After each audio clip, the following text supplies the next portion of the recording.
Les ministres des Affaires étrangères du Burkina Faso, du Mali et du Niger se sont retrouvés hier à Ouagadougou pour achever la préparation des documents stratégiques destinés au deuxième sommet des chefs d'État de la Confédération AIS. Les détails dans un instant. Le gouvernement malien a donné le coup d'envoi officiel du processus de désarmement, démobilisation et réinsertion et intégration dans plusieurs régions du pays, une avancée majeure pour renforcer la paix, la sécurité et la reconstruction nationale. En Guinée-Bissau, des officiers ont renversé le président Oumarou Sissoko Embalo et installé le général Hortan Tam comme président de la transition pour un an. L'opposition condamne le coup d'État et met en garde l'armée contre ces actes. Mesdames et messieurs, bonsoir. Bienvenue dans le 1945. Les ministres des Affaires étrangères du Burkina Faso, du Mali et du Niger se sont réunis à Ouagadougou hier pour finaliser les documents stratégiques qui seront soumis à leurs dirigeants lors du deuxième sommet des chefs d'État de la Confédération AES. Au cours de cette rencontre diplomatique, ils ont exprimé leurs regrets face à la rupture du dialogue avec la CEDEAO. Soumaïla Fani. À Ouagadougou ce mercredi 26 novembre, dans le cadre des préparatifs du deuxième sommet des chefs d'État, prévu les 22 et 23 décembre 2025 à Bamako, les chefs de la diplomatie des pays de la Confédération des États du Sahel, par la voix de Abdoulaye Diop, ont pointé du doigt l'arrêt des discussions avec la CEDEAO autour des modalités de séparation. Désigné en janvier dernier par ses homologues du Burkina Faso et du Niger pour convenir des détails de la rencontre technique avec la CEDEAO, Abdoulaye Diop a rappelé la dynamique constructive enclenchée par la séance de travail tenue le 22 mai 2025 à Bamako entre les ministres des Affaires étrangères de l'AES et une délégation de la CEDEAO. 6 mois après cette rencontre, selon Diop, les discussions sont au point mort. Il dit, je cite, « S'agissant de la CEDEAO, il est regrettable que malgré la disponibilité maintes fois affichée de la Confédération AES et en dépit de la dynamique constructive engagée, l'organisation sous-régionale n'ait pas saisi ses opportunités pour poursuivre les discussions entre les deux structures qui, ensemble, représentent désormais les aspirations de tous les pays de notre sous-région ouest africaine. Par ailleurs, notamment au niveau continental, Abdoulaye Diop a plaidé pour la levée des sanctions contre-productives qui frappent les 3 pays de l'AES. Il a souligné que la Confédération reste vigilante concernant toute initiative régionale ou internationale relative aux 3 pays. Cette annonce fait suite à l'appel à une action internationale urgente face à l'escalade de la crise au Mali lancée par l'Union africaine le 9 novembre dernier. Sur ce sujet, Abdoulaye Diop a clairement indiqué que le Burkina Faso, le Mali et le Niger n'ont donné mandat à aucun pays pour demander de l'aide ou demander d'intervenir en leur nom. Au cours de cette même rencontre à Ouagadougou, les chefs de la diplomatie de ces 3 pays ont paraphé l'accord portant création d'une Dandé Liptako, la radio officielle de la Confédération AES. Cette radio a pour mission de renforcer la souveraineté en matière d'information au sein de l'espace communautaire et de lutter activement contre la désinformation. Basée à Ouagadougou, elle tire son nom du Fulfulde, Dandé Liptako, signifiant la voix de Liptako, et diffusera ses programmes dans plusieurs langues nationales des pays membres. Comme annoncé au sommaire, le gouvernement malien a officiellement lancé le processus de désarmement, démobilisation, réinsertion et intégration dans plusieurs régions, une étape essentielle pour la paix, la sécurité et la reconstruction nationale. Djeneba Samaki. Le processus de désarmement, démobilisation, réinsertion et intégration des combattants armés s'inscrit dans la mise en œuvre des recommandations du dialogue intermalien avec l'espoir de tourner définitivement la page des conflits. Ces plans prévoient l'intégration de 2000 ex-combattants dans les forces armées et la réinsertion socio-économique d'environ 1000 autres et concernent les groupes armés et groupes d'autodéfense ayant volontairement adhéré au processus de paix. Il y a la phase de collecte des armes, la phase de la séparation des groupes armés de leurs grands groupes, et il y a la phase aussi de la destruction des armes collectées auprès de ces ex-combattants. Et il y a aussi la phase de la réinsertion. Ça permettra de créer un environnement sûr. Mais et aussi pour les ex-combattants, ça les permet au moins de rejoindre l'armée nationale pour combattre au nom de l'État, pour défendre le drapeau. Ils peuvent avoir de la motivation, un regain parce qu'à la fin de chaque mois, ils savent désormais qu'il appartient à une armée régalienne et qu'ils vont avoir leur solde.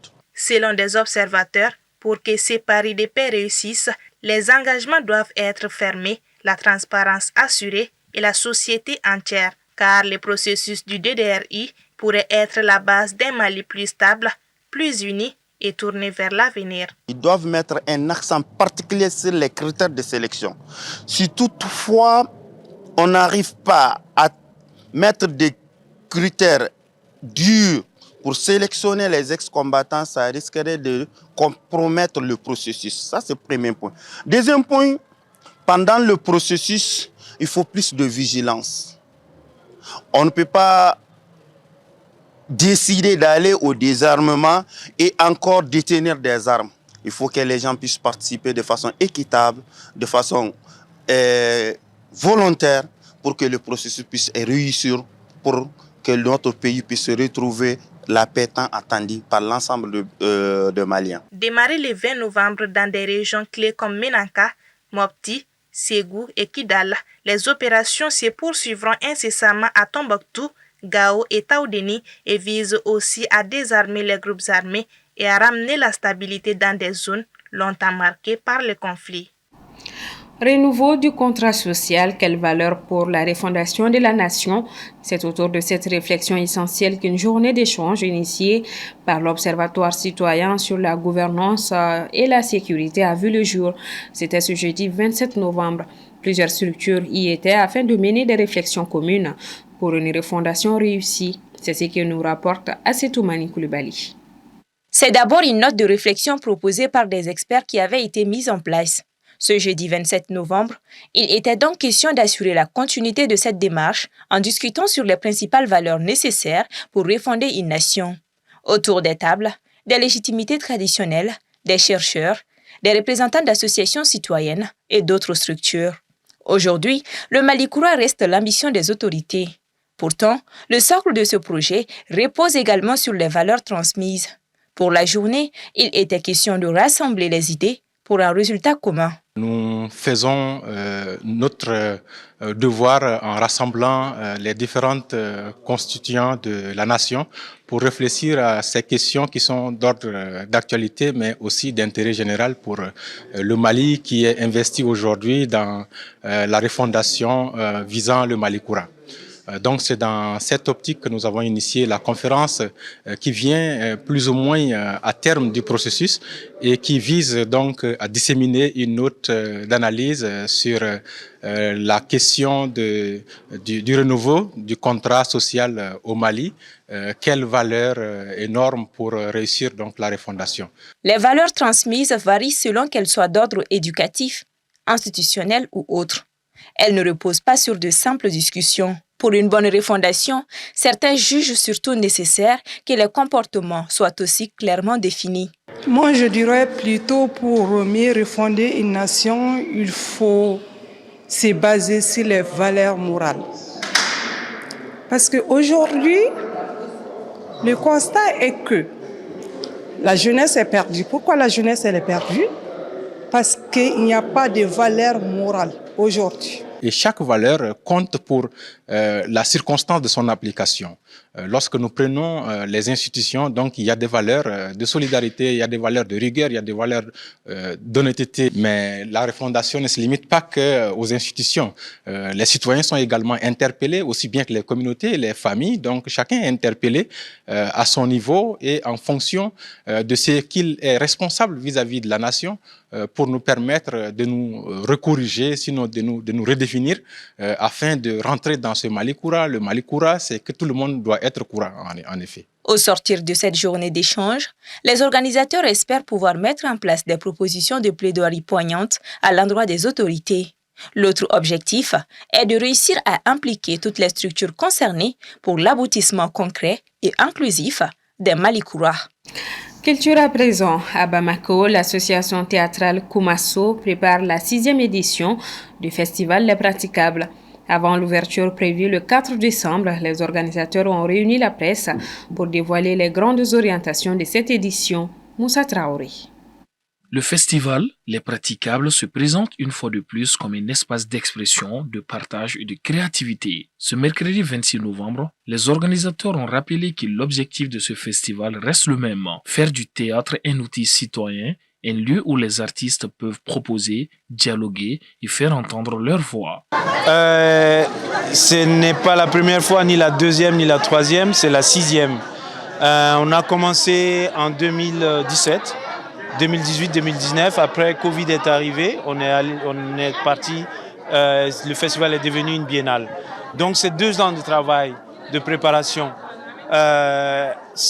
où j'invite des artistes maliens ou étrangers à venir sur ce territoire, sur ce terroir de Bamako-Koura, à questionner et les populations et le terroir pour essayer de tenter de répondre à des questions, à des problématiques qui concernent l'humanité.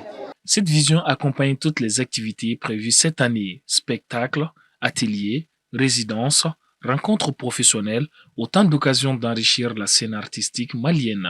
Une autre intervenante s'est exprimée sur les projets spécifiques qui marqueront cette 6e édition. Elle collabore étroitement avec l'équipe d'organisation sur 2 initiatives majeures. Alors pour les praticables de cette année, je suis sur 2 projets. Le premier projet s'appelle Gundo, manifeste de 2 Bamakoises, que je mène avec 2 étudiantes du conservatoire. Le deuxième projet est un spectacle de rap que j'ai écrit et que j'ai passé à Lamine pour qu'il continue le travail. Donc c'est aussi 3 jeunes rappeurs de Bamako-Koura qui font leur premier pas au théâtre. Alors les 2 projets, ce qui est fantastique, c'est que c'est sous forme de manifeste. Donc c'est les jeunes qui nous racontent leurs perspectives sur le Mali, leurs perspectives sur le quartier, les problématiques qu'ils affrontent tous les jours et quelle est pour eux la solution pour le Mali de demain. 2 initiatives qui devraient renforcer le caractère participatif du festival et élargir son ouverture internationale. Le rendez-vous est donné pour le 4 décembre. En attendant, les organisateurs promettent une édition riche, engagée et tournée vers le dialogue artistique. Guinée-Bissau, un groupe d'officiers a déclaré le 26 novembre avoir pris le contrôle du pays et arrêté le président Umaru Sissoco Embaló. Le général Hortan Tam, considéré comme l'instigateur du putsch, a aussitôt été nommé président de la transition pour une durée d'1 an. L'opposition, à travers ses candidats et partis, a condamné cette prise de pouvoir et mis en garde l'armée contre les conséquences de ses actions. Assetou Boari. En Guinée-Bissau, le président de la République Umaru Sissoco Embaló a affirmé avoir été arrêté ce mercredi vers midi dans son bureau au palais présidentiel par des éléments de l'armée, aux côtés du chef d'état-major général des armées, de son adjoint et du ministre de l'Intérieur. Dans l'après-midi, des militaires ont annoncé prendre le contrôle total de la Guinée-Bissau et suspendre le processus électoral. La déclaration lue par leur porte-parole indique que cette décision fait suite à la découverte d'un plan de déstabilisation du pays impliquant certains politiciens nationaux, des barons de la drogue et des tentatives de manipulation des résultats électoraux. Un dépôt d'armes de guerre aurait été saisi par le service d'information de l'État. Ce jeudi, le cerveau du putsch, le général Hortan Tam, jusqu'ici chef d'état-major de l'armée de terre, a été investi président de la transition et du haut commandement militaire pour diriger la Guinée-Bissau pendant 1 an. Ont annoncé au cours d'une conférence de presse à Bissau les militaires autour d'un coup d'État. Dans une déclaration mercredi, le candidat indépendant à la présidentielle bissau-guinéenne, Fernando Dias da Costa, a insisté sur la légitimité de sa victoire et le respect du processus électoral. Il a appelé les militaires à rester en dehors du processus électoral et exhorté la population à la patience et au calme. Pour la CEDEAO, réunie en urgence cet après-midi, ce coup d'État militaire constitue une grave violation de l'ordre constitutionnel et est une menace directe pour la stabilité du pays et de la région. En bref et en images, direction Washington, 2 membres de la garde nationale ont été grièvement blessés hier lors d'une attaque survenue non loin de la Maison-Blanche.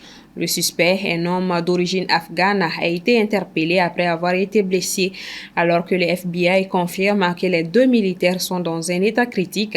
Le président Donald Trump a dénoncé un acte de terreur et ordonné le déploiement de 500 soldats supplémentaires dans la capitale américaine.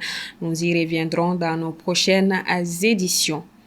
Voilà, c'est ce qui referme ce 1945. Merci de votre constante fidélité. Bonsoir à tous. Le programme continue sur la télé qui vous allume.